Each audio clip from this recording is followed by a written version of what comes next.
Athmani Hemedi Mnyusi, afisa elimu wa sekondari kwa manispaa hii ya Singida. Kuelekea kufungua mwaka wa masomo 2026, tunategemea kupokea wanafunzi wa kidato cha kwanza 4,844. Hawa 4,844 ni kati ya wale ambao wanafunzi walifaulu kwa ujumla katika manispaa yetu 4,894. Sasa katika hesabu hiyo utaona kwamba kuna wanafunzi 50 hawapo katika hawa ambao tunawategemea kuwapokea kutoka katika shule zetu za kata hizi, kwa sababu wanafunzi 50 wamepangwa katika shule za sekondari nje ya manispaa ya Singida. Wanafunzi hawa 28 ni wasichana na 22 ni wavulana, wamepangwa nje ya manispaa ya Singida katika shule mbalimbali. Lakini tunaotegemea katika shule za kata ni 4,844, na hao nao serikali itachukua, lakini na bado wadau wa shule za binafsi nao wanachukua katika kundi hili hili.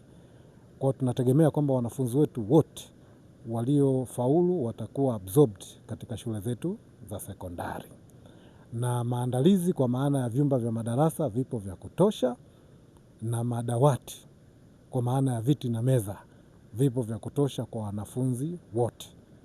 Tunategemea kwamba wazazi kuanzia tarehe 1 mpaka tarehe 13 ni kipindi cha kuchukua joining instruction katika shule ambazo wanafunzi wao wamepangwa, na wote wahakikishe kwamba wameripoti kufikia tarehe 13 ya mwezi wa kwanza mwaka huu wa 2026. Hakutakuwa na kikwazo chochote. Hata kama mwanafunzi hana uniform, hana viatu, afike kwanza shuleni na hivyo ambavyo anavyo. Na tutakuwa tukichukua mahudhurio kwa karibu kila wiki kuona wangapi wamefika na wangapi bado. Wale wote ambao watakuwa hawajafika mpaka muda wa kuripoti utakapokuwa umekamilika, maana yake tutawafuatilia kuona kwamba wana changamoto zipi. Kwa hiyo tunatoa shime kwa wananchi wa manispaa ya Singida kuhakikisha kwamba watoto wao waliofaulu na wamepangwa kwenye shule za sekondari waweze kuhudhuria masomo bila ya changamoto. Na atakayepata changamoto, basi ofisi ya mkurugenzi iko wazi kwa ajili ya kutatua kila aina ya changamoto ambayo itamkwaza mwanafunzi asiweze kuendelea na masomo yake.